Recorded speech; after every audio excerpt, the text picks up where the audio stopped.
We have almost 40 people who are currently in our virtual room. Adrian and Jerry, I'm going to ask you too if you think this is a good time to get started, or if you want to wait another minute. Jerry? I think we can go ahead and get started. Okay, we'll do slower introductions so the other people who have RSVP'd can get in and not miss too much. So welcome everybody for joining us this evening. We really appreciate the fact that you're taking time out of your busy schedules to join us to have a discussion about the El Dorado Hills Business Park Community Transportation Plan. I think everybody knows that we'd all much prefer to be with you in person, but unfortunately, COVID is not allowing us to do that. So we are using a Zoom application to have a conversation with you. Unfortunately, the application is great, but it does have some limited capabilities. So some of the things we've done this evening to make sure that we can have a good presentation and also dialogue is we have muted everybody as you've come in, and that's mainly because if somebody has any background noise or if you begin talking, you will be cutting other people off. So so we're going to go ahead and keep everyone muted, but as we go through the presentation, we would very much like to hear any questions or comments you have. And what we're going to encourage you to do is if you go to the bottom of your screen, you'll see an icon that says chat, and you can click that. And at any point in time during this meeting, if you have comments or questions that you would like to share, all you have to do is type that in, and we will be collecting those. And then at different phases during this meeting, we will bring those questions up and post them to the project team. So we're going to utilize the chat box, and we'll also have a number of questions as we go through here, where we will be doing some live polling using the Zoom application's live polling. And we will kind of walk you through that as we're doing it. Probably many of you have already done it, but for those who this is possibly your first time, we want to make sure we make it as accessible for you as possible. So with that, I'd like to just let me introduce myself. My name is Gladys Cornell, and I'm with AIM Consulting, and AIM is handling the stakeholder and public engagement for this project. In addition to representatives from AIM, we also have Jerry Barton, who is the EDCTC's project manager for this project. And then we have Adrian Engel, who is the consultant with Fair & Peers, who is the project manager for this project as well. In addition, we have representatives from ESA and BAE, and you'll be hearing from all of those folks this evening. With that, I'd like to just share a little bit about the overall agenda. We've broken this meeting into a three-part presentation, and hopefully many of you were able to have some time to review the informational videos that were posted. But if not, we will be going over some of that information in the presentations.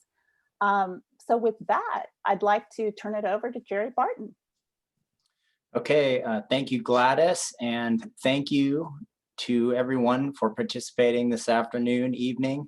We really appreciate you being here and hearing our presentation. I'm with the El Dorado County Transportation Commission, and we are a regional transportation planning agency for the western slope of El Dorado County. We have a board consisting of 4 county supervisors and 3 city council members. And I would like to acknowledge that we do have 2 county supervisors joining us tonight on the webinar, Shiva Frenson and John Heidel. Thanks to both of you for attending. EDCTC and the county are collaborating with business, property owners, and the public on the El Dorado Hills Business Park Community Transportation Plan. And the purpose of the plan is to acknowledge the relationship between land use and transportation to create a framework for a multimodal transportation network around the business park that will support a vibrant and livable community. Through this study, we will better understand some of the existing conditions in the business park as well as related trends that can help achieve economic development goals. We also want to identify challenges and opportunities within the study area and enhance mobility access and circulation. During this study, the EDCTC and the project team, who you'll hear from tonight, looked at the unique characteristics of the El Dorado Hills Business Park and evaluated 3 potential development scenarios. We'll use those scenarios to determine the appropriate transportation system. We'll be talking much more about that. So with that brief introduction, we can now present some live polling questions to help understand a little bit more about the participants here this evening.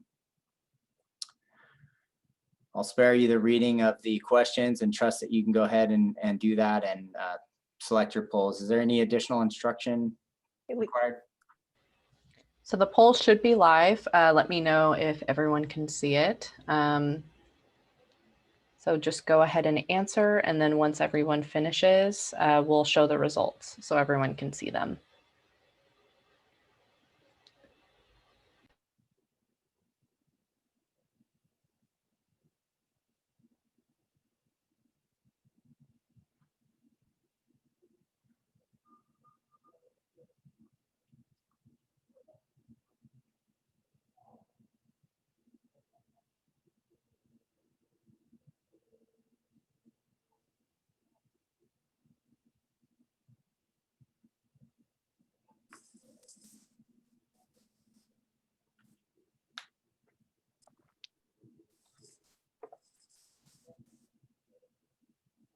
Well, it's good to see that looks like about half of you were able to watch the informational videos that we released. Those will remain available, but it's great to know that some of you are familiar with this, but we'll be sure to provide you enough of an overview that you'll definitely understand what's going on. At this point in time, I'm going to turn it over to Adrian Engel from Fair and Peers, and he's going to get into some more of the technical aspects of the study. Oh, Jerry, I think people are still completing. Still voting? Okay. Yeah, we haven't had anyone submit yet. So I think we'll just give a few more minutes for people to read through it.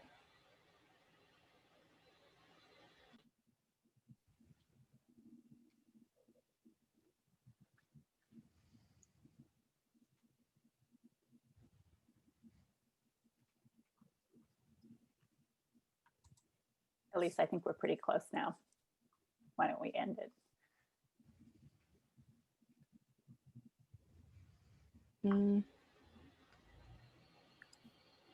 We haven't gotten anyone submitting questions yet.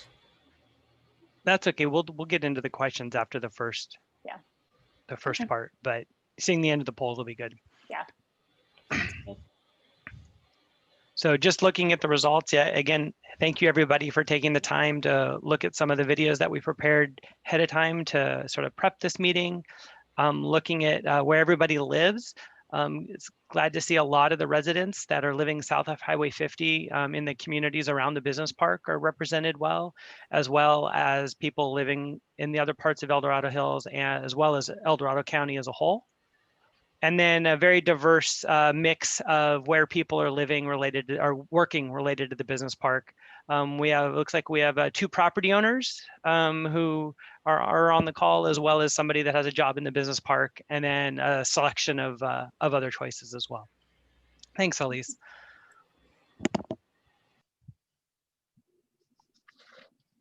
All right, so looking at, just to give you guys a little bit of more of a background on what the information is we're finding when we're looking into the study, and that's influencing some of the decision making and some of the later presentation.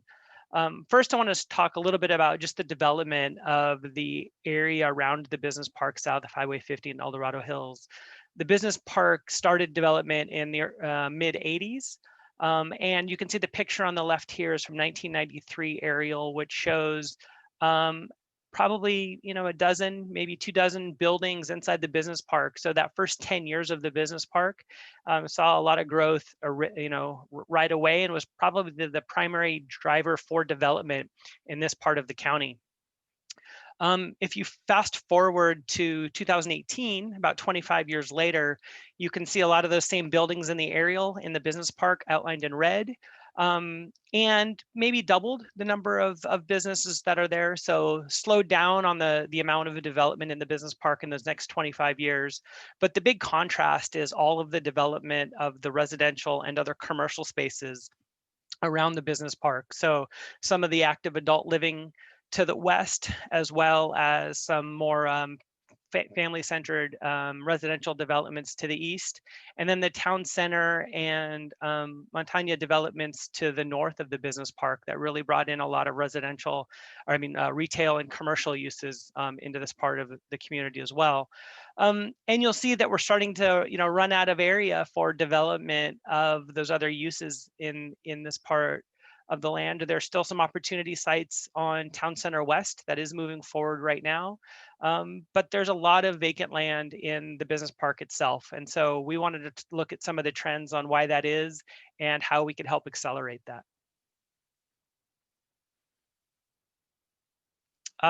One of the things we looked at was some of the things that draw businesses and employees to live and work in El Dorado County.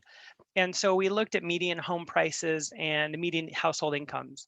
And the good news for El Dorado County is they have a jobs housing balance that's roughly equal. So for every house, there's about that many jobs in the county as well, which is ideal for a community. The challenge that we found is that the housing price is significantly higher than the income that's generated from the types of jobs. So we feel that there's a mismatch between the housing product type that's been developed and the types of jobs that are available. And so we think there's an opportunity for the business park to address some of these deficiencies to be able to get people to live closer to where they work. On the next slide, we'll see that disparity has created commute traffic for people to get to the business park. And so we took some data and looked to see the morning commute, where people were coming from to get to their jobs in the business park. And we found that only 28% of the people traveling into the business park actually live in El Dorado Hills. Another 20% live somewhere in the county to the east, but a majority of the people that are coming to the business park in the morning on their commute, 52% are coming from areas to the west in Sacramento County.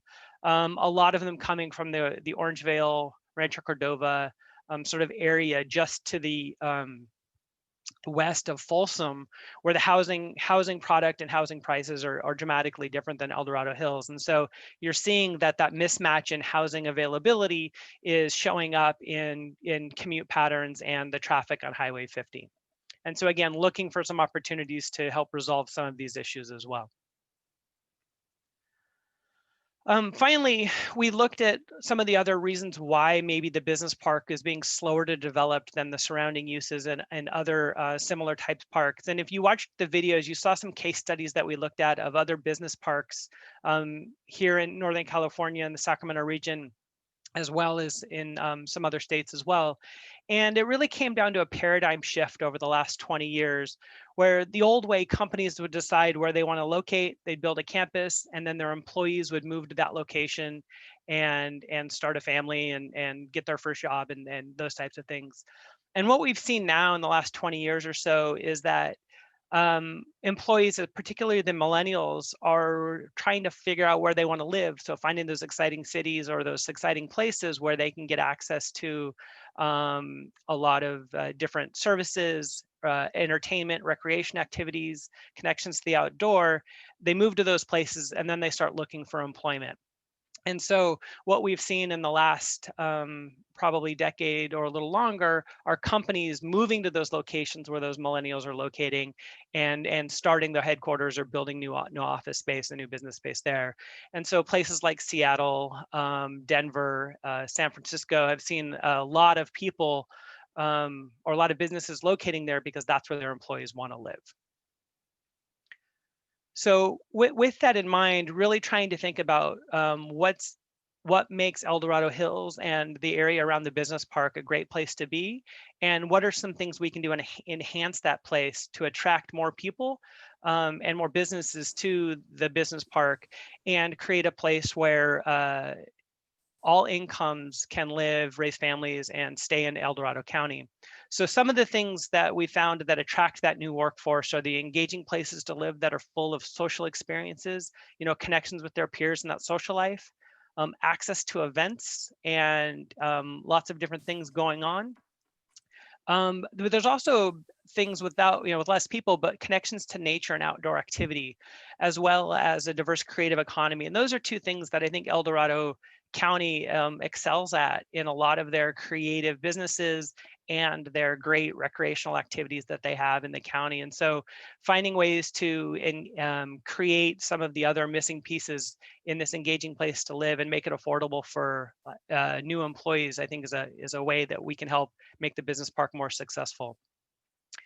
And so finally, with our study, we are really focusing on what can we do to help the El Dorado Hills Business Park adapt to be more competitive? How can we accelerate the rate at which companies and businesses are creating jobs in El Dorado County and in the business park to attract more people and maybe even help retain a lot of the families and young people that are growing up in El Dorado County and then moving to some of those other cities I mentioned to find jobs, and maybe that they make a way for them to be able to stay in El Dorado County, afford to live here and have those those high-paying creative jobs that will keep them involved with the types of industry that you'll see at the business park, for example. So with that, that is the overarching overview of the study. And there's a lot more detail from that information in those videos. So if you want to learn more about some of the case studies and some of the other metrics that we found related to housing and transportation, you can find those details in those videos. So at this point, I'll pause and check in with Elise to see if there were any questions in the chat box related to some of the assumptions that we started with the study. We haven't received any questions, but I just want to put a quick reminder out there that if you have questions or comments, I know a few of you arrived maybe a little bit late. And so I had mentioned earlier that if you have some questions or you have comments, feel free to use the chat box, and it is at the bottom of your screen. There's a little icon. It's the third one over in the center, and you can just click that and you can you can write a question or comment in that. And you don't have to wait at any point in time. We will be collecting these as we go along. So feel free to share that at any point in time. So we have not received anything from you, Adrian, so you must have been very good and comprehensive. So do we want to move to the polling questions? Yep, so what we'll do is we'll start the next set of polling questions, and then I'll turn the presentation over to Bev Choi from ESA to talk a little bit about some of the scenario planning work that we did. Great.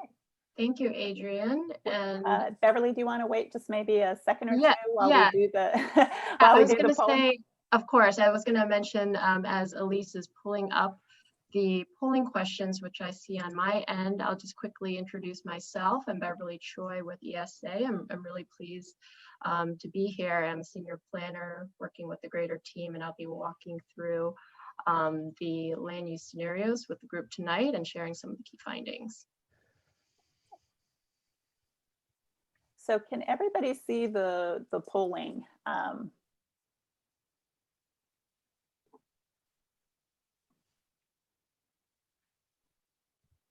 And it seems like we have some pretty extensive questions, so we'll give it a little bit more time. There we go. Activity is happening now.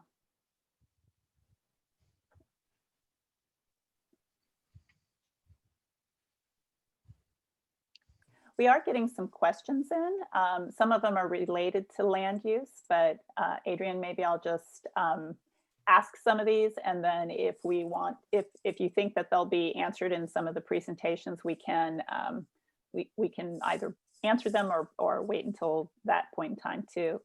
So the first question is, how many stories do the residents have, and where will the cars be parked? And we will definitely touch on that in the scenario process. So okay, perfect. That one will be covered. And then I anticipate you'll be able to cover this one in the mobility portion. But what about White Rock? It needs immediate improvement before anything else happens. And absolutely, we do have a slide that talks a little bit about the transportation infrastructure. I will say generally though, for the scope of our planning study as a whole, we are focused on sort of collecting data and analyzing some of the overarching issues related to the business park. And this is not an implementation plan. So related to funding and some of the timelines, we may not have definitive answers on some of the other projects that are moving forward, but we may be able to find some resources to help get those questions answered later.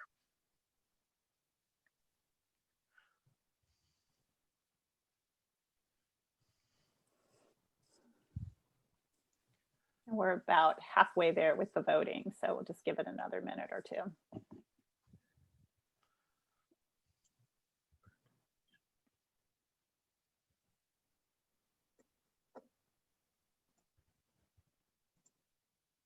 I guess I shouldn't call it voting, polling questions. Feedback questions, how's that?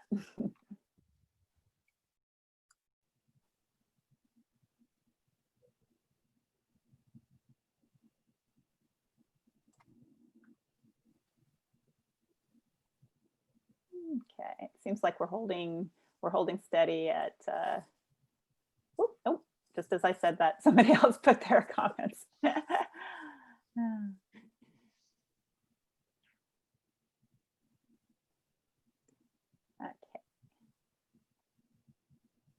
All right, I think we can close. Oh, somebody's doing it for me. Okay. So Adrian, do you want to just maybe recap what you're hearing? Oh, you're on mute, Adrian. Oh. All right, thank you. So yeah, looking at the first question, thinking about kind of the desired outcomes for the business park. Happy to see that the #1 answer was improved transportation options and connectivity to and from the business park. So really the nature of the study, which is good to hear that it's a priority of the community. But again, also some of the more historic priorities about creating jobs and attracting businesses, I think was well represented as well. Also, you know, the idea that we want to make sure we reduce traffic congestion. So some of the metrics I'll be talking about after Bev gets done is looking how changing some of the land uses could actually benefit traffic congestion quite a bit in the area when looking at that better balance. The second question, thinking about the types of jobs and the types of businesses that we'd want to see in the business park, or the uses. Again, I think focused around some of the uses that are already there with technology, the data center, healthcare. You know, the Blue Shield offices has been a great employer for the area around the business park as well. And then looking at a number of votes for just about all the other uses as well. So again, thinking about a really mixed use, diverse place, I think resonates with the attendees. And then the last question really thinks about or asks about what are the best attributes of El Dorado Hills and what attracts businesses and employees here. And for this one, a little surprised to see that proximity to Highway 50 is its best selling point. Although easy access to the business park is definitely good, and some of the other developments that are around there. And then seeing some of the other amenities like access to nature and that sort of suburban lifestyle community, and really makes El Dorado Hills, I think, stand apart from a lot of the other communities in the region and attracts people to live up here. So I think that resonates with me as well. So hopefully we can bring all those together with some of the scenario work that we're doing and understand how they, both land use and transportation, tie together, sort of make these decisions in an informed manner. Okay. All right, Beverly, you're on. Okay, great, thank you. Let me close out the poll. And that was great, just seeing the result and from the polling, and that feeds really well into some of the outcomes for this transportation plan that we're developing. We would very much like to decrease congestion, and one of the ways, as Adrian mentioned, we can do that is by having housing in the park so that people can live and work in the same area. Because of the decreased congestion, we would be improving the air quality. People would be spending less time on the road, have more time for other things, and therefore improving the overall quality of life. Next slide, please. And so this has some of the information that Adrian mentioned a couple of slides ago, and I do want to reiterate that out of this 800 or so acre business park, we have seen that only about a third of the park has been developed, and that is indicated by the black hatched existing development area shown on the map here. And so with that 1/3, we have about 3 million square feet of development focused on R&D, which includes commercial, light manufacturing, office, and that's what it's currently zoned for. And we would like to consider additional land uses, and that's what we'll be exploring in the scenarios I'll be going over in a couple of slides here. Next slide, please. And so another way to look at it is that we have this development envelope, this box, if you will, and knowing that 1/3 of it has been developed, 2/3 remain for future development. And you'll be seeing this development envelope graphic, if you will, in the following slides, just as a different visual to conceptualize the types of development we're proposing within these different scenarios. So we've got, again, the 1/3 plus the 2/3 that is currently undeveloped. Next slide. So net developable area, what is this? NDA, it is the land available for development, and this NDA process was really our first step to determine how much land we were working with, what land was suitable for development. Within the parcel, within the business park land plan, there are a number of constraints, including streams, these creeks, you can see a picture of that here, other environmentally sensitive areas. There are some areas that have challenging topography. We netted that out from that 2/3. We're assuming we're not going to develop there. And also, we really would like to celebrate and preserve some of these natural features on site. From one of the polling questions, the business park has a number of different attributes, and we want to preserve, these features as much as possible. So out of this NDA process, net developable area, we're left with about roughly 400 acres or half of the park to kind of quote unquote play around with for our development scenarios. Next slide. So again, with the 1/3 that's already developed, there are a number of constraints, so that is taken out of this development envelope. And so what we're left with, again, is about 400 acres, and that's what we'll be considering for the scenarios, for each of the 3 scenarios. All right, here we go. Planning scenarios. Next slide. So we've got 3. Here is an overview. We've got scenario 1, which is our base case. No residential. We're going to continue to focus on R&D as the exclusive land use within the business park. And R&D, the research and development, includes, as I mentioned earlier, a number of different uses, but non-residential. For scenario 2, the land that we have available for future development that we've deemed suitable, part of that would continue for R&D, and we're also allocating some of that available land for residential. And with residential comes, associated services and amenities, parks, trails, what have you, to support this new land use. And with the third scenario, it's also a mix where we introduce residential and see the same, I shouldn't say same, but associated services and amenities. But within this scenario, we're looking to intensify R&D within the business park, and I'll get into more details on that in a few minutes. Next slide. Again, scenario 1, base case, no change, business as usual. We're continuing to build the park focused on R&D. It's primarily an auto-dependent business park that would offer little multimodal options to support walking, biking, transit. And that's something we really want to look into and have explored in scenarios 2 and 3. Next graphic. So going back to the development envelope concept, you can see on the left-hand side, this is kind of our base case, what we're working with. And then within scenario 1, the land that we have available for development, we're putting all of that towards R&D. And we assume that we're going to continue building that as we have been, same intensity, and that would yield about 7 million square feet of R&D total. Next slide. So just really quickly, floor area ratio. What that is basically how much you can build in relation to a lot. Right now, the standard, I should say the intensity in which we're developing at the business park right now is about 0.25.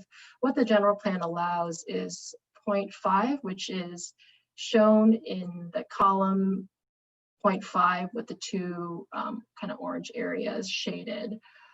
And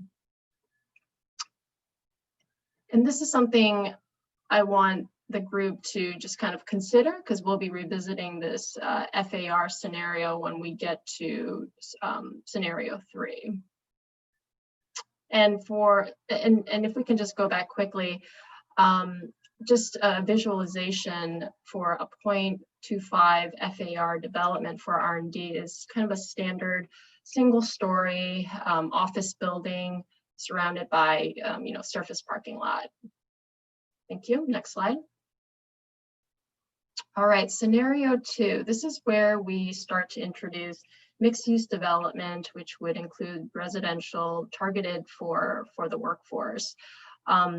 Because we have residential development, we would have the opportunity to retrofit the transportation network, create new and enhanced facilities and infrastructure that could support walking, biking, transit improvements as well. And these uses can be shared between both the office use, the R&D park, as well as the residents. And because this scenario introduces housing, it goes back and ties really well with one of our goals, which is to create an opportunity for people to live and work in the same area. Next slide, please. Again, going back to the development envelope concept, you can see here on the graphic on the right-hand side, the NDA, the land available for development, we've split it in half. Half of the new development would go towards R&D, the other half would go towards residential.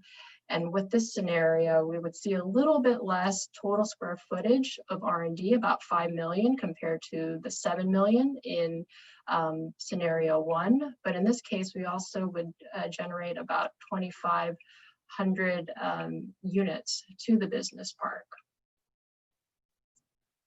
Next slide. So what kind of residential are we talking about? We looked at 3 different density types, including low, medium, and high. And for the low, we're talking, about these small lot detached products. For the medium density products, these could be row homes, townhomes as shown in the images. These could be alley loaded homes that front onto some sort of green space or paseo. These can be auto courts, green courts.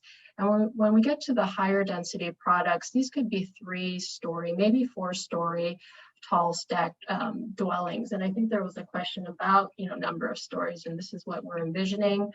As to the details on parking and all those things, I mean, surely we would have to work through the process to determine all of the supporting information on the design and what have you. And something that Adrian had alluded to was, and what we've seen in other business parks like Hacienda Business Park in Pleasanton, Bishop Ranch, and San Ramon, the integration of housing can be very attractive to the workforce and attract young professionals. These units could be attractive to young families or even your adult children who are looking to and wanting to stay within El Dorado Hills. But again, maybe the price point doesn't allow them to easily do that. These units could also be very attractive to those who are looking to downsize. Next slide. And for the third and last scenario, is similar to option 2 in that it includes both R&D as well as residential, and we would see similar community benefits and transportation and transit enhancements. And if you go to the next slide, we can see what the difference is, which is we would propose intensifying R&D development within the new R&D areas, as well as some select areas that are already built. And so what we're trying to achieve in this scenario is the same amount of R&D as we saw in scenario 1, which is about 7 million. And we're also seeing the same number of residential units, which is about 2,500 units. And if you go to the next slide, this ties back to this floor area ratio. The business park trend, again, has been the 0.25 as shown in the lighter purple outline. And what we're proposing in scenario 3 to achieve the same amount of R&D development is that it would be closer to 0.3, 0.5 FAR. And what that would look like is it could be a 1 or maybe even 2-story office building. Again, the allowable maximum under the general plan is 0.5. And just a kind of a fun fact and a point of reference is the city of Sacramento Central Business District has an FAR of 15. So that would be way off the page here.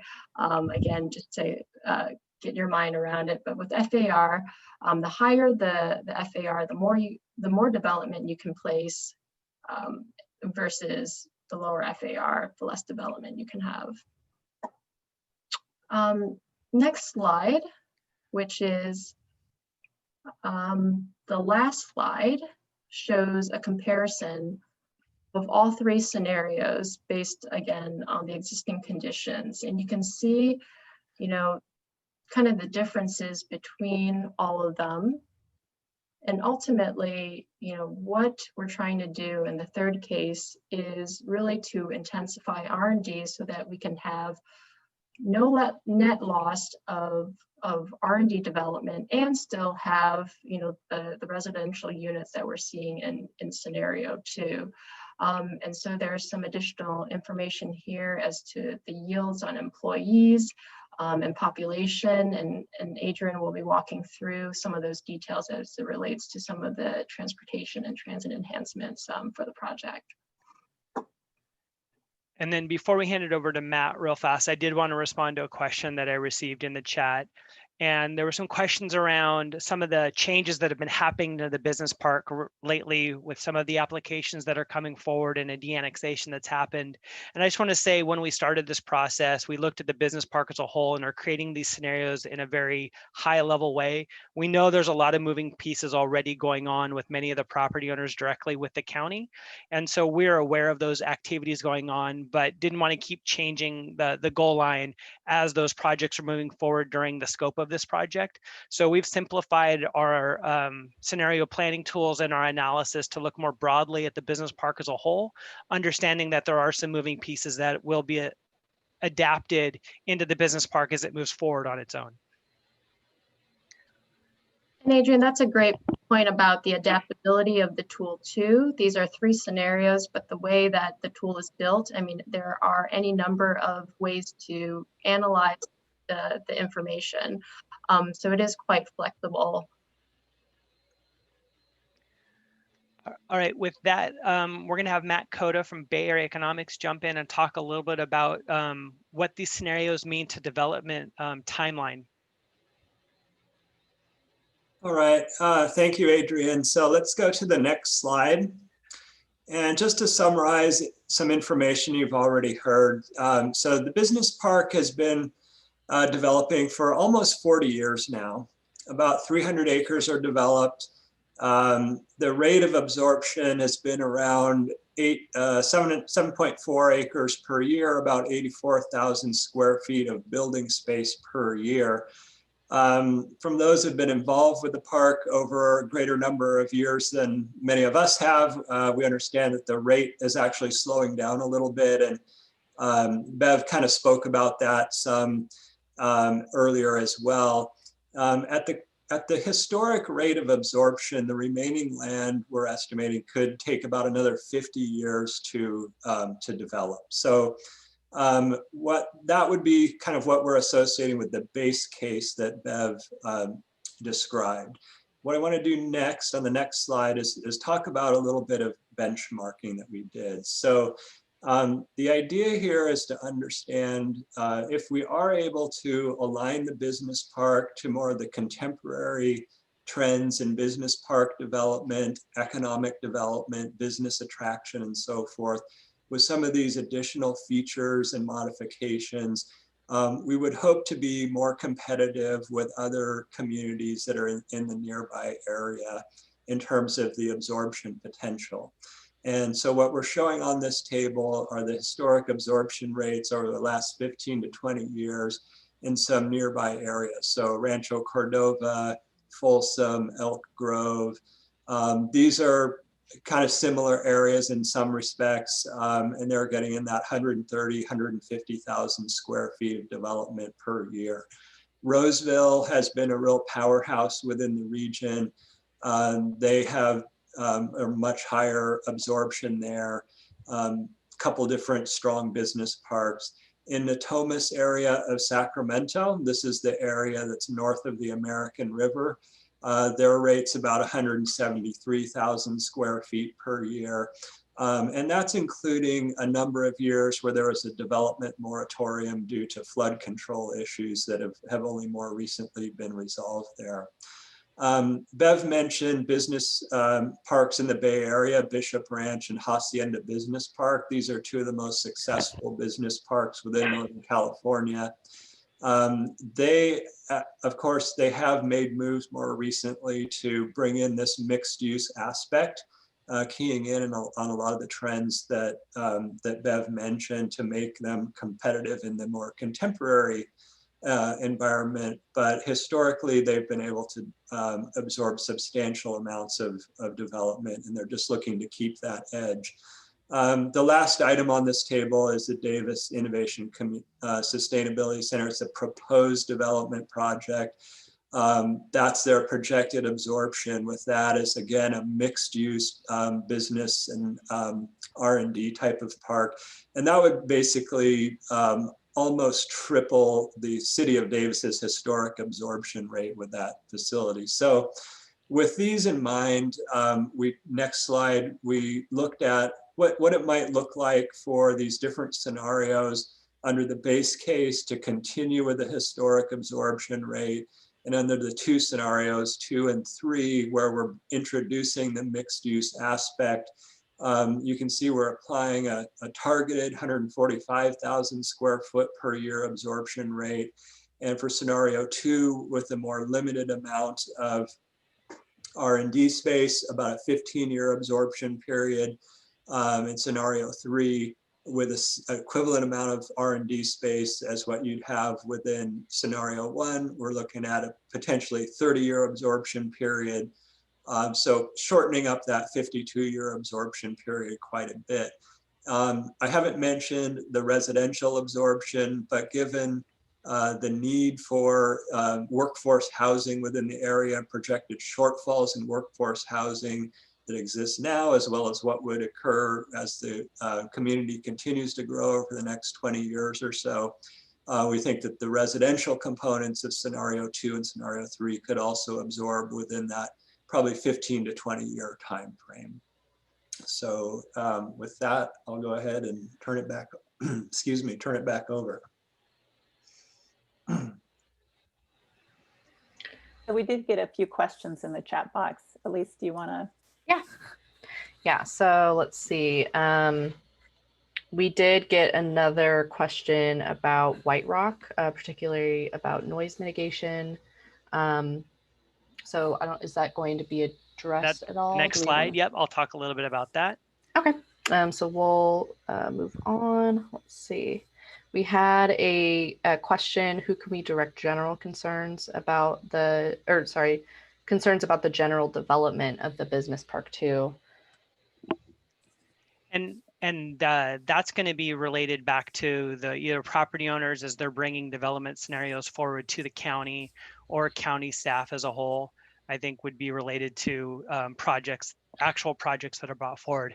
And I just want to reiterate that if the scenario planning tool that we created, we're really trying to anticipate the number and type of people and the type of trips that could be possible in the business park as these changes potentially could be moved forward. We're not proposing any specific housing with this project, but we really want to just look at sort of what if scenarios. So that as we start looking at the transportation infrastructure network that I'll cover in the next section about what that could mean for people walking, biking, taking transit, and driving to and from the business park itself. Scenario one that we outlined really is close to the sort of the status quo and what's been happening in the business park to date and remain the same. And we just wanted to look at some what if scenarios of what would happen if other types of land uses were brought in to integrate in with the business park and complement it, not necessarily to detract from it. But again, we're just doing this as a transportation study, and we're not making any land use changes or bringing it forward any specific project with this. But there are property owners from the business park that do have their own efforts going on that are complementary, that we hope this study can be complementary to and help provide information for them. All right, and then we got one more question about the price range of the proposed residences. And again, we don't have specifics on that. What we are aiming for, though, is looking for the types of housing that would be complementary to the types of employees that we would anticipate at the business park itself. So looking for things that are geared more towards smaller families, individuals. As Bev mentioned, there was sort of a selection of different types of higher density products. They're still not high density compared to many urban forms, but much higher density than a lot of the single family homes that have been built in El Dorado Hills to date. And again, we're just looking at it from a land consumption standpoint and how many people we think that would create in terms of the users of the business park, both residents and employees, which I'll talk about in the next slide as well. Okay, and I just want to let folks know that we are recording this, and we will be sharing, we will post the recording on the EDCTC's website after the meeting. All right, and then right. We have one more question kind of about what are the drivers for the development in the business park? So right now, there aren't a lot of drivers for the development in the business park. That's why they've been sitting with 1/3 developed for the last bit. And so we're really hoping to help enable the business park owners and attract new businesses and new people coming to this and utilize the space that was set aside in the general plan by El Dorado County as really an employment center that's going to be an economic engine for the county. And that's where the sort of started, was how can we give this a kickstart, and let's figure out what's been happening in the past and what could change to make it happen faster in the future. All right, and that's all for now. All right. So with the last section, the last 10 minutes or so, we just wanted to touch on some of the transportation elements related to the business park itself and what we know is happening, and some of the recommendations we think can help move the business park forward in the near term, as well as some long-term planning considerations. So first, I've divided this up by mode. So I wanted to touch briefly on how drivers are getting to and from the business park now and in the future. And really, it's that connection to Highway 50 that people identified in the polling question as one of its benefits. And so on the slide here, you can see 3 circles that connect to Highway 50. And it's the 3 primary interchanges that connect Highway 50 to White Rock and Latrobe Road. The first being the Latrobe Road, El Dorado Hills Business Park, or interchange right at the center of the town center. That was finished again with a retrofit in 2014, and has really been the spine and backbone access point for the business park historically, as well as most of El Dorado Hills. In 2016, the Silva Valley Parkway interchange was constructed and finished, and that's really the east terminus of the Capital Southeast Connector, which will be the expressway that connects El Dorado Hills to Folsom, Rancho Cordova, and eventually Elk Grove as well. And it will create a whole new transportation backbone that can help serve many of the residential and business or employment centers in the region along that corridor as well. And with the Capital Southeast Connector, we'll see improvements to both automobile as well as bike connectivity as well, especially on this east end. And then the last interchange I do want to mention is there is an interchange planned at Empire Ranch Road and an extension of Carson Crossing Road at White Rock Road is that dashed yellow line. I don't know exactly where that alignment is going to be, but generally it's going to connect to Carson Crossing and connect to a new intersection or interchange near Empire Ranch Road. And we think a lot of the growth in the business park can, especially from the west, can be accommodated on this new connection as well as the existing two interchanges. On the next slide, we did want to look at how the scenario is going to impact the number of people driving and where they're driving. And the way we do that in transportation terms is looking at vehicle miles traveled. And so we have the same three scenarios and the existing sort of underdeveloped condition listed here. I have the populations that the business park scenarios would service in these three scenarios. So number of employees based on the number of square feet of research and development land that would be there, as well as the number of residents that would be potentially be living in the residential components of these scenarios to sort of look at a population of what that would mean for the business park if it was completely built out. And so looking at vehicle miles traveled today, we get about 141,000 trips generated from the business park. And that equates to about 26 miles per person per day based on the existing roughly 5,000 employees that are there. As you start looking into completely building out the business park in its current form, the number of vehicle miles travel increases to about 270,000, which equates to about 23 vehicle miles per day.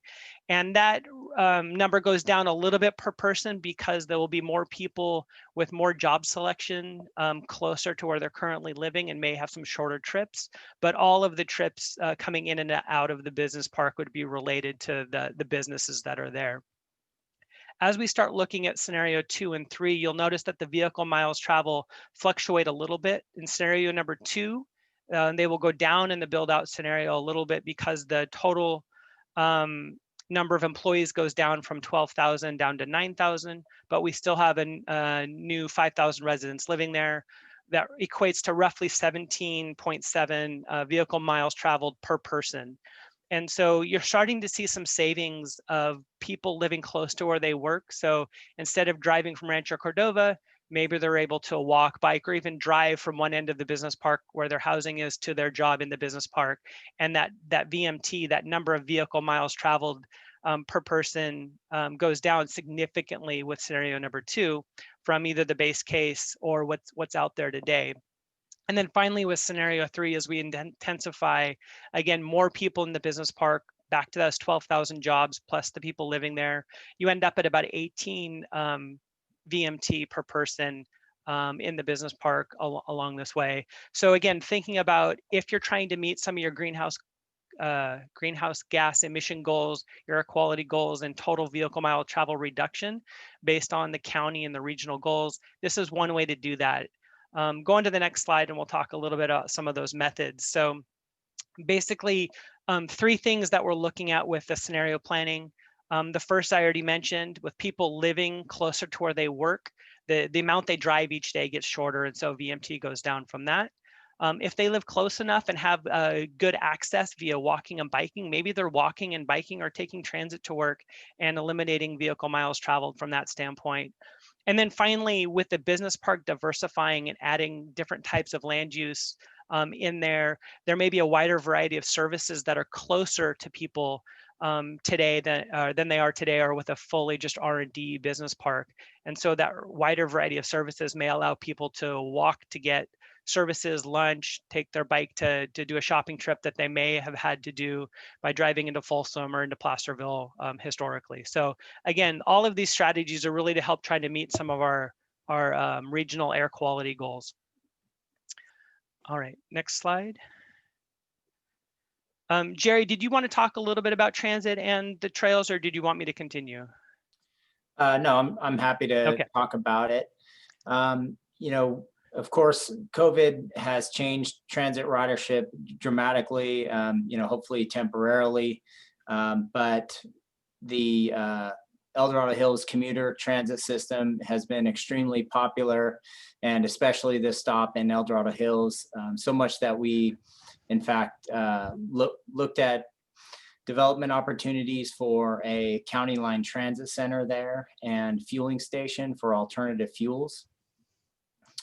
So there's definitely, from that standpoint, a lot of transit happening in El Dorado Hills, but not so much when it comes to localized transit. And so that's something that we want to kind of roll into this scenario planning and see how transit ridership could increase or be improved in that area. Next slide. As far as bicycling, those of you who are locals on the webinar today would have noticed that there are some new bike paths that are kind of surrounding the business park, as well as bike lanes on Crossing Road. The bike path that parallels Latrobe Road is particularly useful for those who live in the Blackstone development. And, you know, at some point we'd like to see that connection extend a little further north in Latrobe Road to the town center to help to tie the business park and to the town center and the more residential areas north of US 50. And then just improved circulation in and through the business park, which I'll talk about in the next slide. So this is the bike path that I mentioned that parallels Latrobe Road. And I kind of already hit on a number of the points here in this, but I do think it's important seeing the Capital Southeast Connector project being there and the development that's happening south of 50. And having connections across the county line will also be of great benefit. Next slide. So this is a photo of a new bike path segment that exists in the business park area, and it just kind of provides a nice connectivity and amenity for people to kind of get out and enjoy some of the natural environment that is within the business park. And this is something that property and business owners in the business park have contacted me about. They would like to see a little more of this type of facility in the business park in making better connections, again, to, you know, Latrobe Road and the town center to the north, and just sort of through the business park, providing kind of a greenway network that people can use to exercise or walk and get some fresh air when they're working in the business park. Next slide. And then the nearby El Dorado Trail, the Sacramento-Placerville Transportation Corridor is a very extremely valuable corridor that would connect El Dorado Hills and the El Dorado Hills Business Park and Folsom through a lot of the newly constructed development that is south of US 50.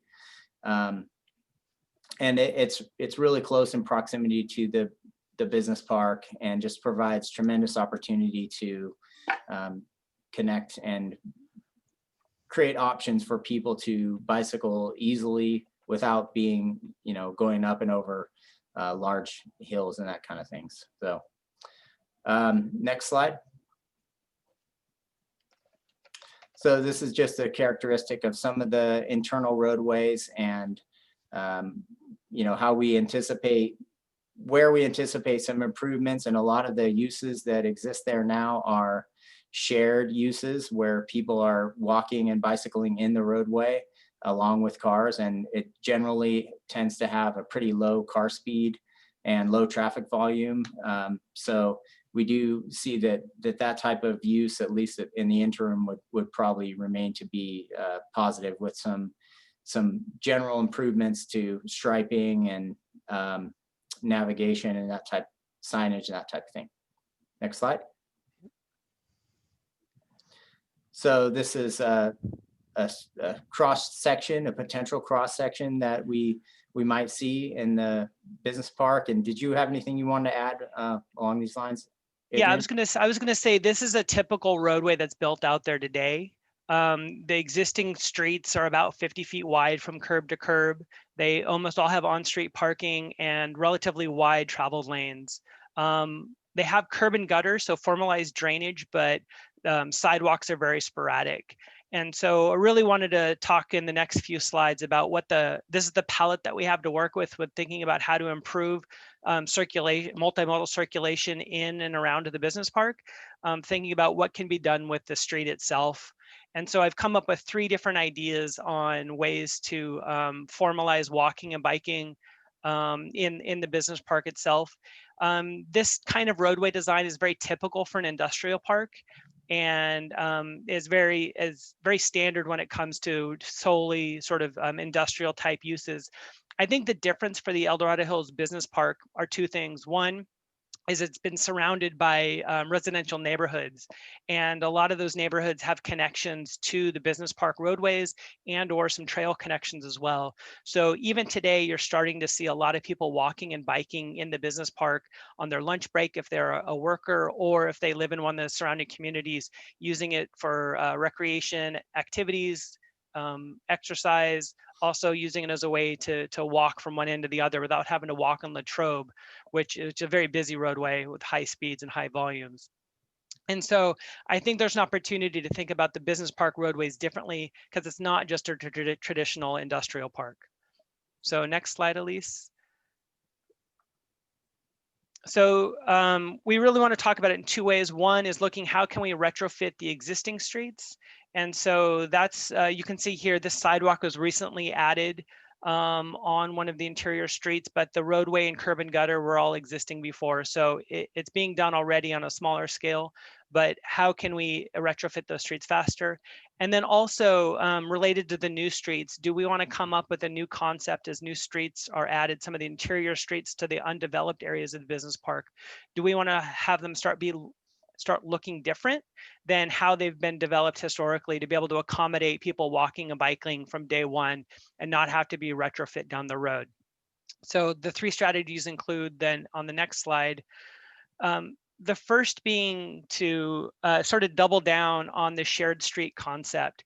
And this would be to not create formal designated spaces for pedestrians and bikes, but really trying to create an environment where people that are living there or living adjacent feel more comfortable walking and biking in the street itself, as well as still accommodating vehicles driving through.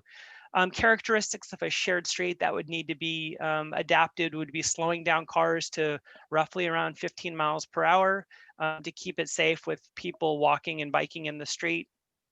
With this scenario, you could still maintain a lot of the on-street parking, because people would be walking wherever they wanted to in the street, typically on the edges, but depending on how successful the shared street is, you get a lot, potentially a lot of people walking and biking throughout.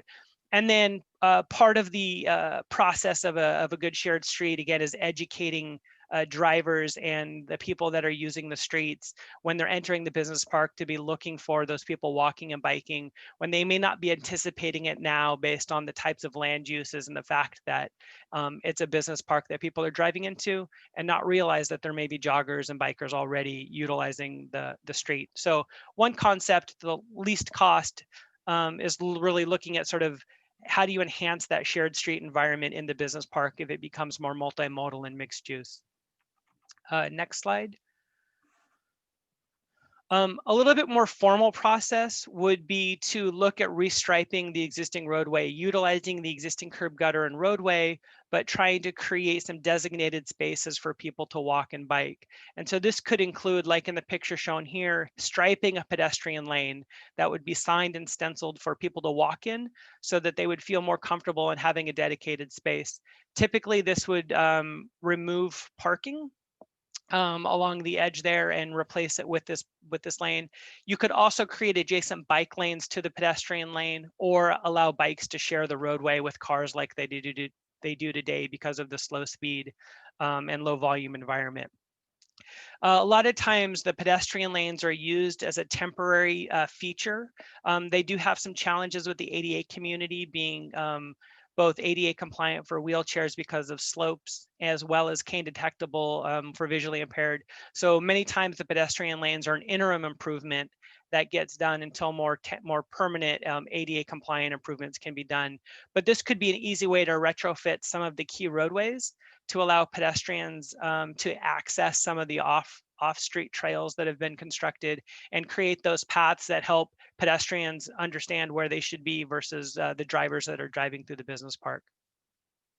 And then finally, on the last slide here, the last sort of technique to retrofit the existing roadways would, again, to create more of a traditional street where you could construct construct sidewalk behind the existing curb and gutter that's out there. There are many businesses that have been built in the recent years that do have sidewalk along their frontage or have been retrofit, but it's maybe only about 15% of the existing frontages out there that have it today. But it could be retrofit along the existing businesses, understanding that there may be some potential costs related to some of the existing utilities, maybe some mature trees that are behind the curb, or as Bev mentioned, some of the topography may require retaining walls or some other expensive earth moving to be able to get a sidewalk to fit.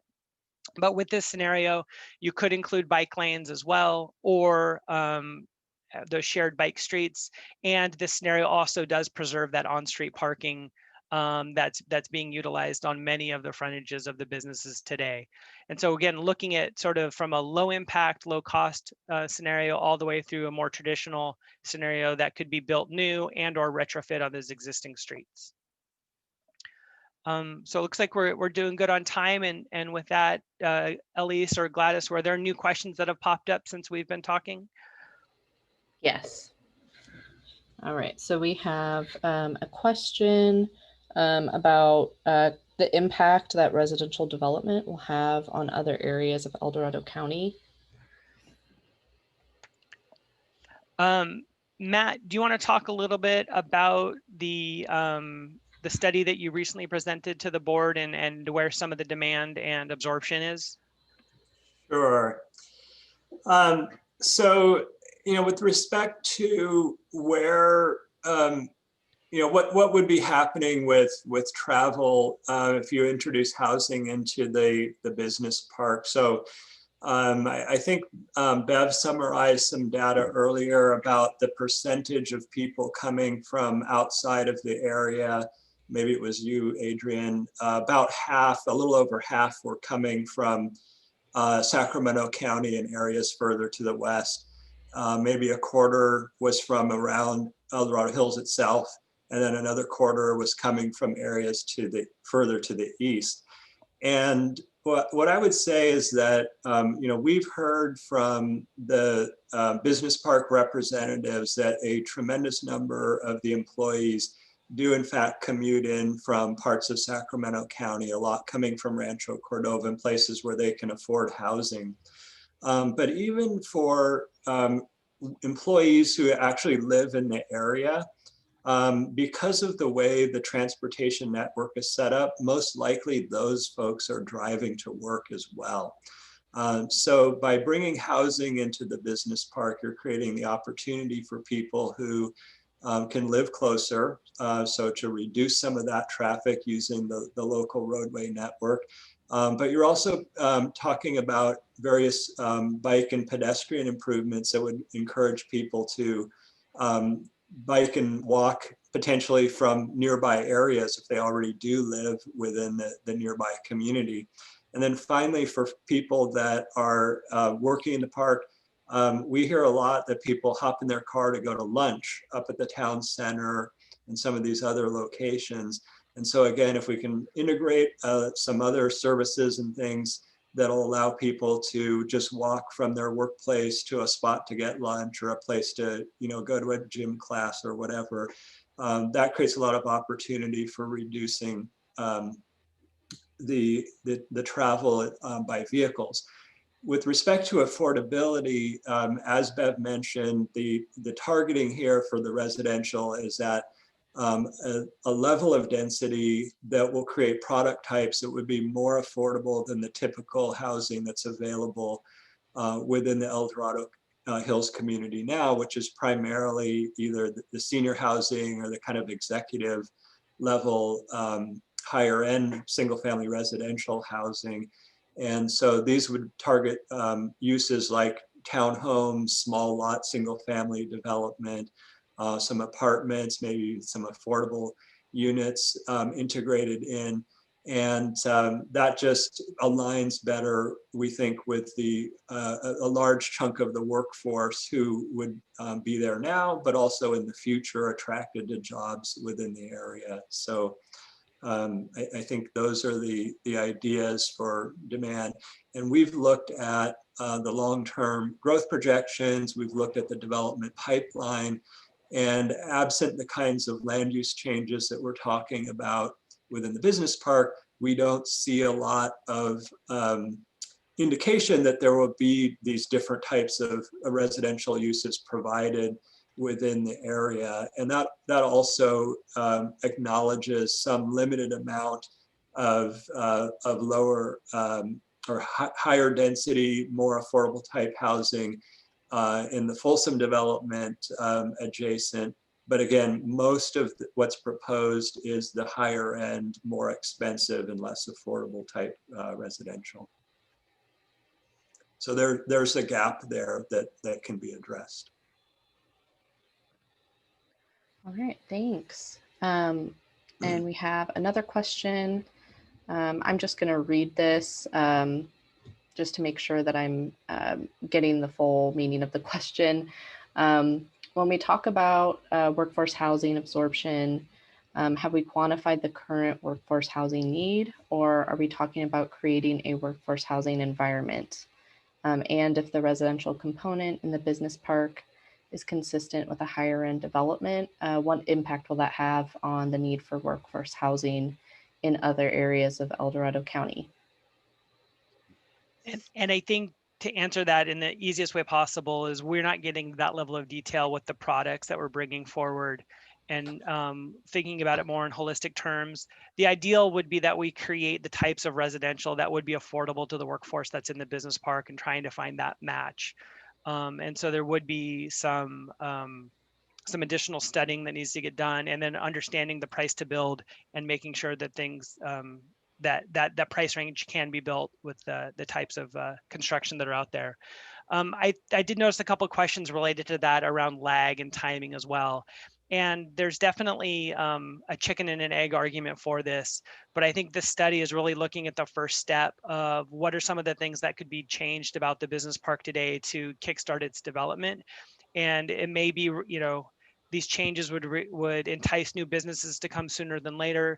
It may be that some of the housing gets developed that attracts the employees that attracts the businesses. And that really would be up to the business owners, the property owners themselves in the business park to initiate that and move forward with that their development processes. But for us, this study is really trying to create a roadmap and look at the potential. And then the question around the piecemeal development of the transportation improvements, and whether we rely on each frontage to do their own improvement, or we look for funding sources that could help implement these projects more holistically and at larger scale. And I think really that's the purpose of this study, is if we can identify what those key transportation infrastructure projects are, that gives EDCTC and Jerry a plan to be able to move forward with different opportunities to seek funding, and not rely on just the property owner frontage improvements as the only methodology for improving access. And Jerry, I don't know if you want to talk a little bit about the purpose of a transportation study like this in your work, and how that relates to projects getting built. Sure, I could talk about that a little bit. I mean, I think just in my initial comments, we're really looking at the tie between land use and transportation. And there are a number of competitive grant programs out there that we might have an opportunity to apply for and seek, depending on how this were to develop in the future.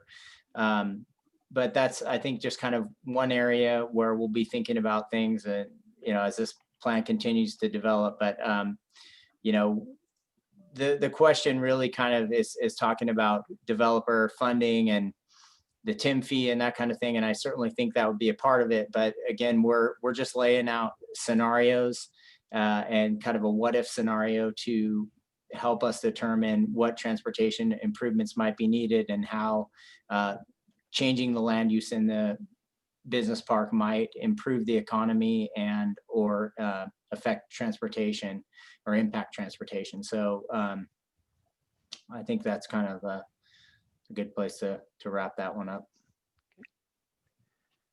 Okay, thanks, Jerry. We got another question. Where did you find the number of current employees? So we've based all of our population projections based on the county's model, the traffic demand model that takes the land use assumptions for what's been built in the business park and attributes the number of trips to that.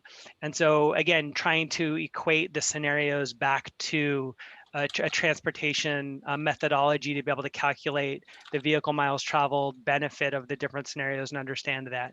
We understand that the existing businesses number of employees fluctuates regularly, is related to vacancy rates and the types of businesses that are in there. Our assumptions were based on the land use assumptions that are coded into the traffic demand model though. Okay.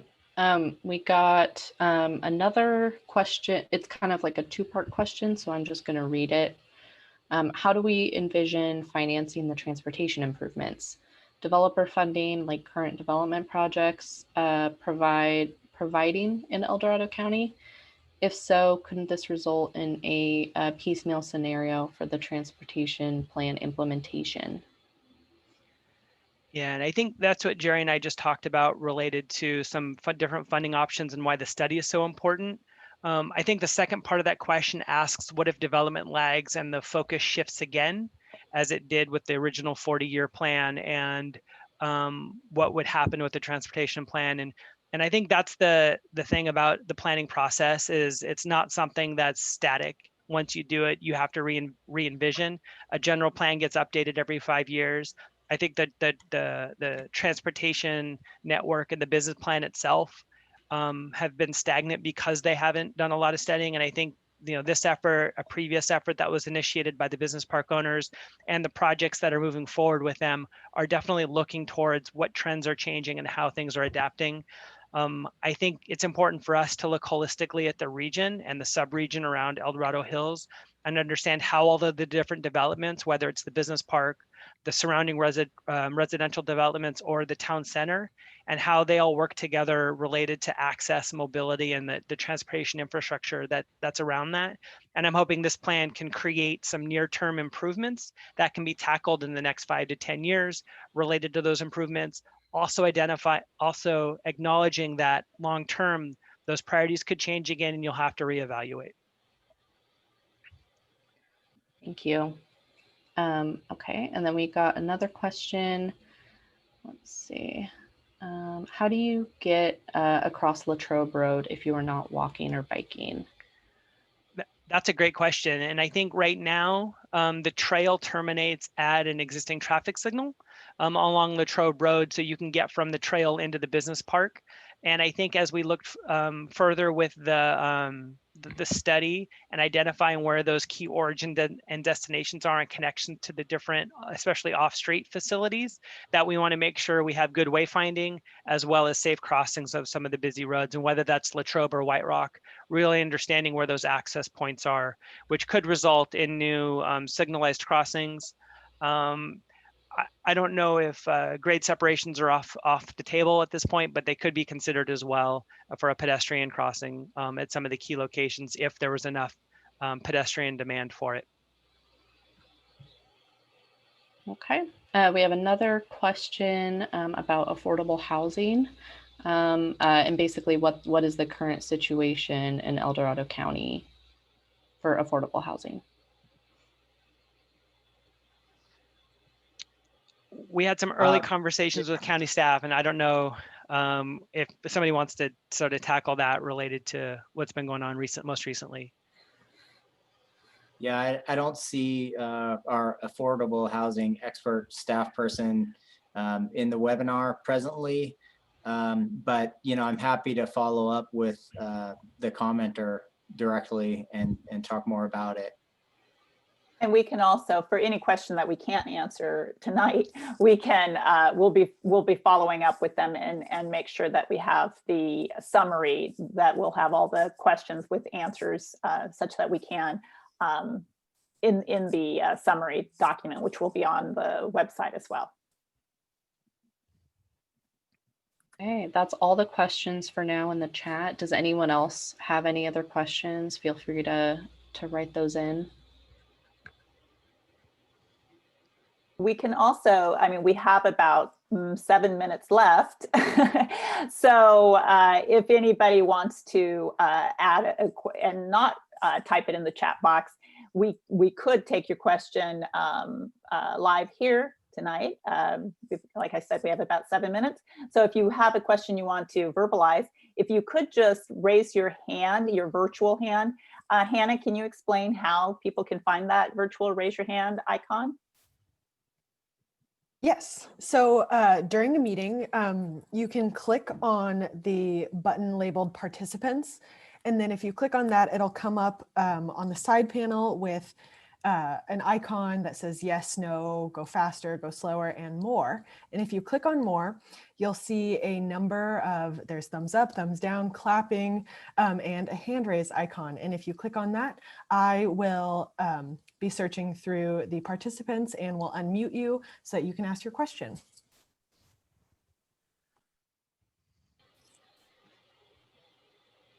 So I always like to pregnant pause, so we'll just give it a minute or two and see if anybody has any. And if not, I think we can let everyone go on with their evening. Also, if you're having a hard time, I will still unmute you if you want to clap or give me a thumbs up. And then as a reminder also, the informational videos in this presentation will be on the EDCTC website for this project. People can follow up with that as well and submit some questions through that as we're wrapping up the study over the next few months. Okay. Well, I think we answered everybody's questions. I'm not seeing any hands or claps or thumbs up or any of those indications that people want to ask further questions. So with that, I just want to, thank everybody for participating. I know tonight was an exciting night. There's many things going on, although I don't think there's a World Series game going on. I hear there's a debate going on and a few other things. So we appreciate the fact that you took the time to join us this evening. So thank you very much for that. As Adrian had mentioned, if you visit the EDCTC website, you can access the informational videos. We will eventually, probably in a few days, have this video for this meeting on the website as well. We probably want to just make sure that everything technology is okay before we put it up on the website. So just give us a few days on that. And then we will have a summary of this, a written summary of this meeting also available, which will have the questions and the answers that we addressed in the meeting. So with that, I would like to let Adrian or Jerry say any final comments before we wrap it up. Yeah, thank you very much. We appreciate your attendance and participation and engagement. You know, I know that it's, you know, it's time out of your busy days and evenings, and we really appreciate it. And I hope you have an opportunity to watch the videos if you have not yet, and feel welcome to contact us directly, you know, especially me. You know, my information is available through the EDCTC webpage, and feel free to reach out and we can try the best we can to answer your specific questions or concerns. Okay. Well, thank you again. And we hope to continue working with you on this opportunity.